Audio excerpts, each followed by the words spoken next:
En ce temps-là parut un édit de César Auguste, ordonnant un recensement de toute la terre. Ce premier recensement eut lieu pendant que Quirinius était gouverneur de Syrie. Tous allaient se faire inscrire chacun dans sa ville. Joseph aussi monta de la Galilée, de la ville de Nazareth, pour se rendre en Judée, dans la ville de David appelée Bethléem, parce qu'il était de la maison et de la famille de David, afin de se faire inscrire avec Marie, sa fiancée, qui était enceinte. Pendant qu'ils étaient là, le temps où Marie devait accoucher arriva, et elle enfanta son fils premier-né. Elle l'emmaillota et le coucha dans une crèche, parce qu'il n'y avait pas de place pour eux dans l'hôtellerie. Il y avait dans cette même contrée des bergers qui passaient dans les champs les veilles de la nuit pour garder leurs troupeaux. Et voici un ange du Seigneur leur apparut, et la gloire du Seigneur resplendit autour d'eux. Ils furent saisis d'une grande frayeur. Mais l'ange leur dit : « Ne craignez point, car je vous annonce une bonne nouvelle, qui sera pour tout le peuple le sujet d'une grande joie. C'est qu'aujourd'hui, dans la ville de David, il vous est né un Sauveur, qui est le Christ, le Seigneur. Et voici à quel signe vous le reconnaîtrez.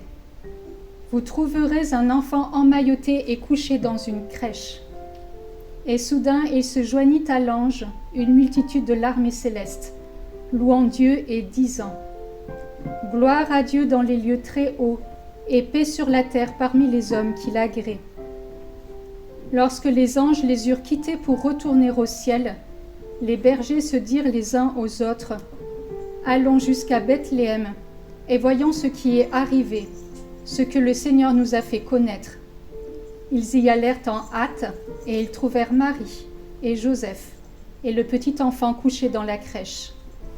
Après l'avoir vu, ils racontèrent ce qui leur avait été dit au sujet de cet enfant. Tous ceux qui les entendirent furent dans l'étonnement de ce que leur disaient les bergers. Marie gardait toutes ces choses et les repassait dans son cœur.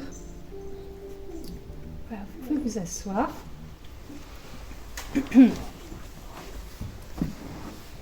Alors, on est à quelques jours de Noël. J'espère que du coup, ça vous donne beaucoup de joie. On a en plus un Avent qui est très court, puisqu'on va voir la quatrième semaine de l'Avent va durer du samedi soir jusqu'au dimanche soir. Du coup, voilà, donc on a une double... il faut que notre joie, elle monte d'autant plus rapidement, parce qu'on a un peu moins de temps, justement. Et c'est ça qui est assez sympa. C'est moins cool d'avoir moins de temps. Mais du coup, ce qui est bien, c'est comme il n'y a pas de temps en Dieu, Dieu va accélérer le processus. Alors là, ce n'est pas le texte du jour, mais j'ai pris le texte de Noël, ce texte bien connu que tout le monde connaît par cœur, on est d'accord ? Et du coup, dans ce texte-là, il y avait des choses qui me paraissaient intéressantes pour moi, et j'espère qu'elles le seront aussi du coup pour vous aussi, hein. C'est un peu le but. Il y a deux tableaux en fait dans ce texte. On va regarder un peu ces deux tableaux successivement. Il y a ce premier tableau des bergers qui gardent leurs troupeaux dans les champs, et tout à coup, irruption de la gloire de Dieu, les anges descendent et ils annoncent en fait cette chose extraordinaire. Aujourd'hui, vous est né un Sauveur, c'est le Christ, le Seigneur. Et en fait, ce qui est assez extraordinaire, c'est que pour le peuple juif, en fait, ils ont entendu parler depuis longtemps, depuis le temps de Moïse. Je ne suis pas allée avant Moïse, mais depuis Moïse, en fait, on sait ce que c'est que la nuée, on sait ce que c'est que la gloire de Dieu. C'est quelque chose qui est localisé, qu'on peut visualiser. Il y a le temps où le peuple des Hébreux est sorti en fait d'Égypte.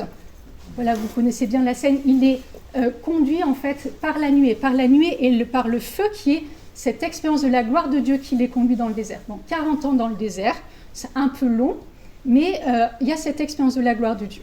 Moïse, en fait, a l'expérience de la gloire de Dieu et d'ailleurs tellement forte que son visage resplendissait qu'il fallait qu'il mette un linge sur son visage parce que ça a incommodé du coup son peuple. La présence de Dieu vient habiter dans la tente de la rencontre, ce lieu en fait que Dieu choisit, cette tente de la rencontre où il y avait aussi du coup les tables de la loi, et on voit qu'en fait cette présence de Dieu elle est localisée. Et on voit après que quand le temple est construit, donc la présence de Dieu vient habiter dans le Saint des Saints.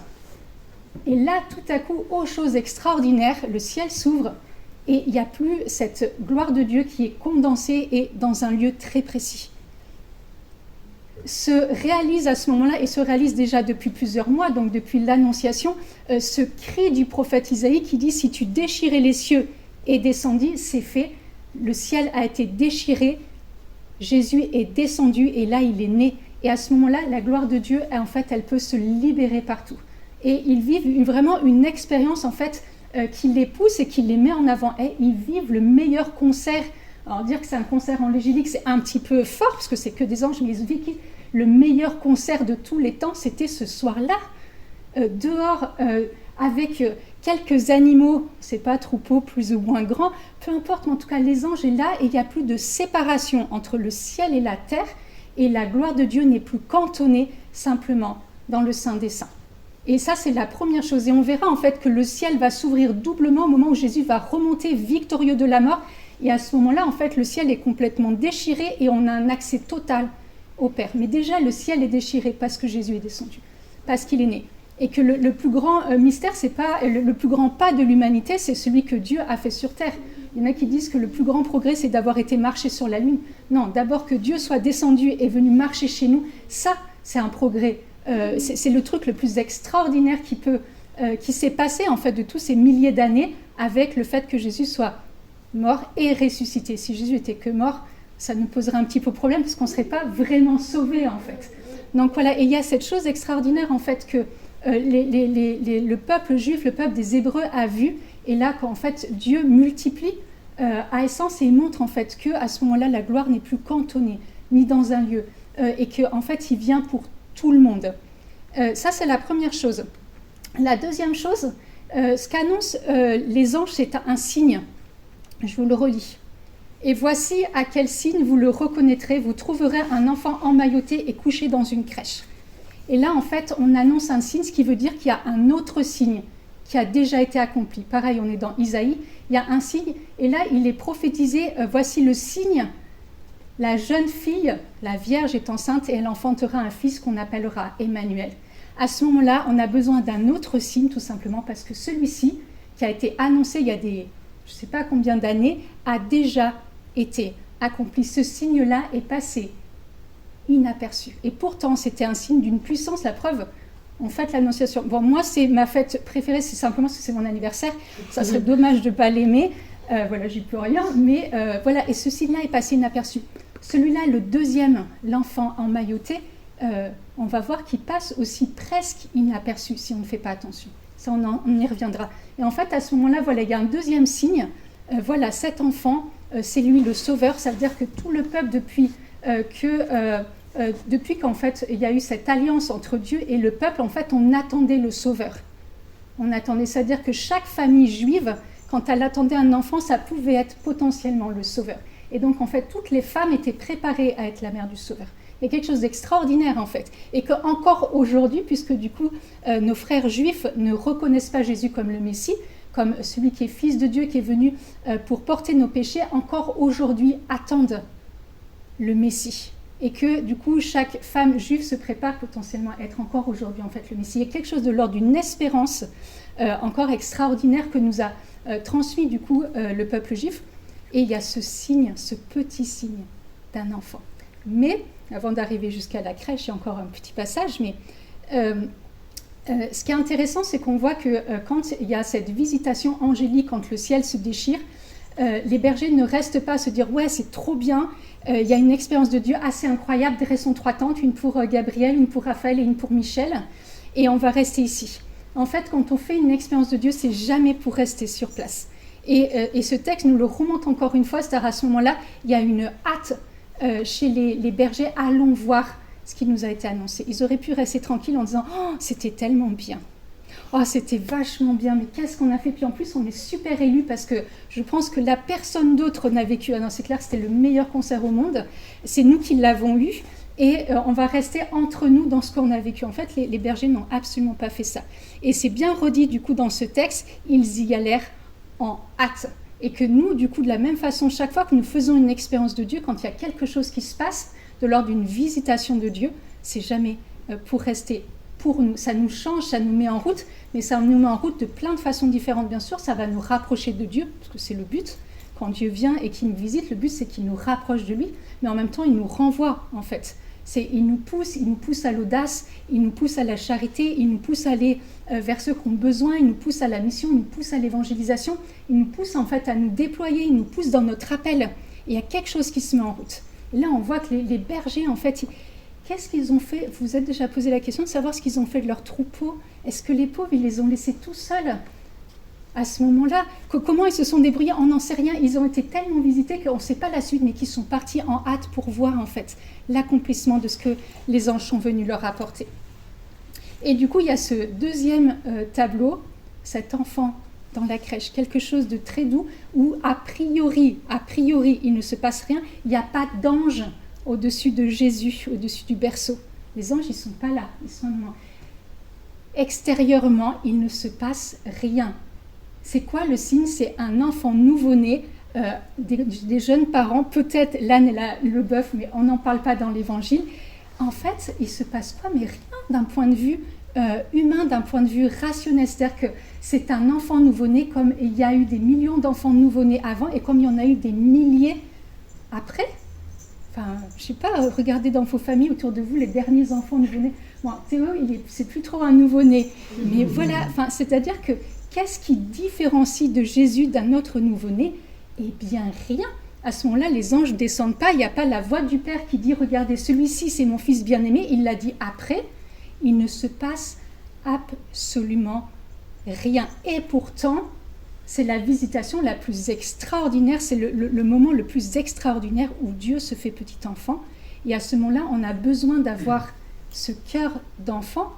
Ce que Matthieu 5,8 redit dans les Béatitudes, heureux les cœurs purs, car ils verront Dieu. Si on n'a pas le cœur pur, c'est difficile de discerner. Bon, alors Jésus n'est pas encore là, on est d'accord, il va arriver dans quelques jours, mais avec la pureté que donne, avec ce cœur d'enfant, comment est-ce que je peux reconnaître sinon que dans ce petit enfant, c'est Dieu lui-même qui vient dans la totalité de sa gloire, alors qu'en fait, il est complètement petit, désarmé. Et à ce moment-là, je suis devant le mystère de Dieu. En fait, humainement, on est d'accord, vous et moi, humainement, si on avait imaginé la venue de Dieu pour nous sauver, on ne l'aurait pas imaginé petit enfant. On l'aurait fait déjà grand, armé, avec, je ne sais pas, la cuirasse. Il faut qu'il y ait quand même de la classe et de la carrure. Enfin, faut que c'est l'impression quand même qu'on va être sauvé. Ce n'est pas le cas. On ne peut pas se dire un petit enfant va venir me sauver. Et pourtant, c'est cette folie que Dieu a choisie. Et cette folie, en fait, il faut qu'on puisse la rentrer dedans grâce justement à ce cœur d'enfant. Et c'est Matthieu 18, Jésus déjà plus grand, qui dit que si nous ne nous redevenons pas comme des petits enfants, nous ne pouvons pas hériter du royaume de Dieu, ou nous ne pouvons pas rentrer dans le royaume de Dieu. Et c'est ce mystère-là, en fait, à la crèche. On réalise, en fait, que dans ce qui extérieurement me dit, il n'y a rien qui s'est passé, en fait, tout s'est passé.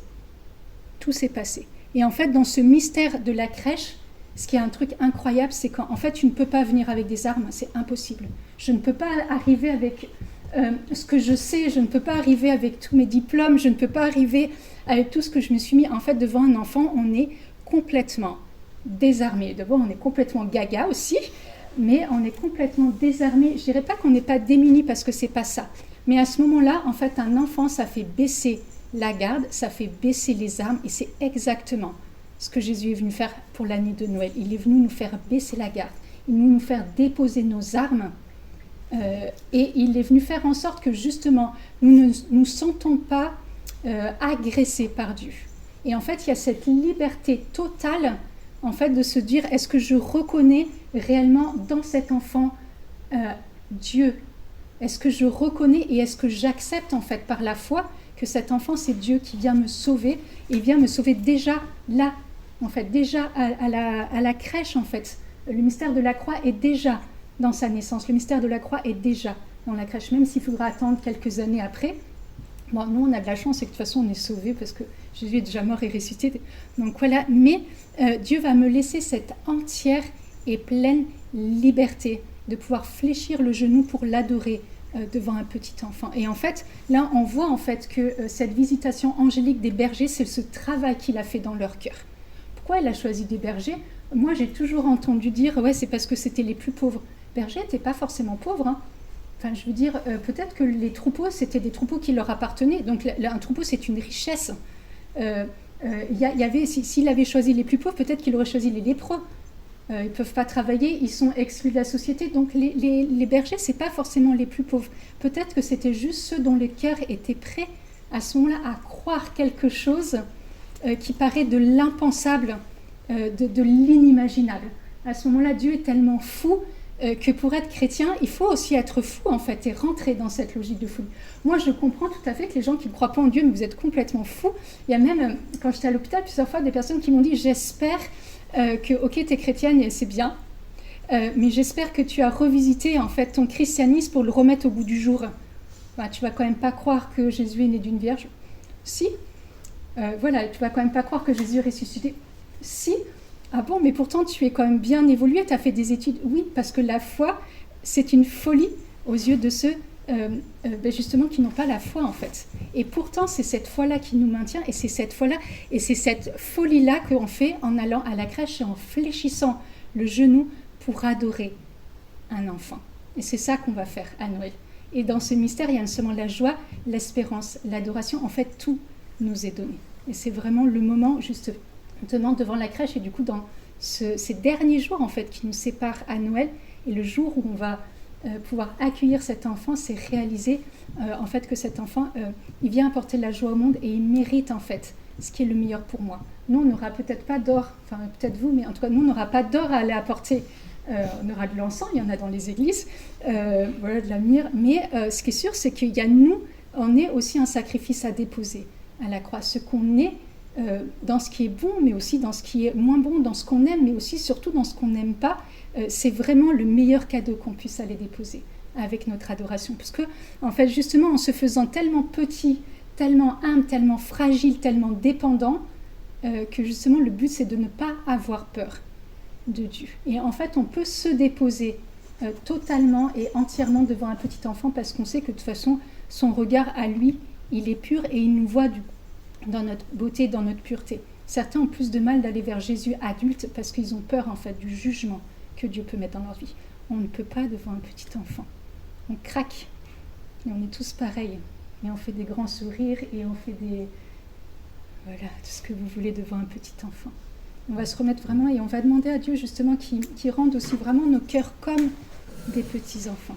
On a besoin que nos cœurs soient ajustés au cœur de Dieu et que le cœur de Dieu s'est fait un cœur de petit enfant pour venir justement nous redonner cette âme d'enfant, ce cœur d'enfant, cette prière d'enfant. C'est les adultes qui n'osent pas ouvrir la bouche pour prier. Ça, j'en profite pour faire passer un petit message. Mais, un enfant, il est là, il est tranquille, même si personne l'écoute, il va se raconter parce que du coup, c'est un enfant et qu'il n'a pas la projection. On a besoin dans nos prières de redevenir vraiment comme